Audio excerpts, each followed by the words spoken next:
ପୁଅମାନେ ପୁରା ଦିନ ଯେତେ ବି ଫ୍ଲର୍ଟ କରନ୍ତୁ ନା କାହିଁକି, କିନ୍ତୁ ଶୋଇବା ପୂର୍ବରୁ ସେହି ଝିଅଙ୍କ ବିଷୟରେ ନିଶ୍ଚୟ ଭାବିଥାନ୍ତି ଯାହାଙ୍କୁ ସେମାନେ ହୃଦୟରୁ ସ୍ୱଚ୍ଛ ପ୍ରେମ କରିଥାନ୍ତି। ସେହି ସାଙ୍ଗମାନଙ୍କୁ କେବେ ବି କ୍ଷମା କରନ୍ତୁ ନାହିଁ ଯେଉଁମାନେ ଆପଣଙ୍କୁ ଧୋକା ଦେଇଥାନ୍ତି, କାରଣ ସେ ଆପଣଙ୍କୁ ପୁଣି ଥରେ ଧୋକା ଦେଇପାରନ୍ତି। ଏକ ସକାଳ ଚୁମ୍ବନ ଚିନ୍ତାଜନିତ ରୋଗରୁ ବଞ୍ଚାଇବା ପାଇଁ ସାହାଯ୍ୟ କରିଥାଏ। ଏହା ସାହାଯ୍ୟ କରୁଥିବା ହର୍ମୋନ୍କୁ ଟ୍ରିଗର କରିଥାଏ। 2% ମହିଳାମାନେ ନିଜକୁ ସୁନ୍ଦରୀ ବୋଲି କହିଥାନ୍ତି।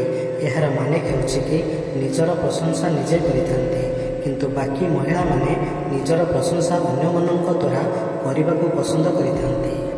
ଯେଉଁ ପୁରୁଷମାନେ ନିଜ ମହିଳା ସାଥୀଙ୍କୁ ଧୋକା ଦେଇଥାନ୍ତି ତାଙ୍କ ଆଇକ୍ୟୁ ଲେଭେଲ୍ ବହୁତ କମ୍ ହୋଇଥାଏ। ଯଦି ଆପଣ ଗୋଟିଏ ଝିଅକୁ ସବୁବେଳେ ହସାଇ ପାରିବେ ତେବେ ଆପଣ ତାଙ୍କ ଦ୍ୱାରା କିଛି ବି କରାଇ ପାରିବେ।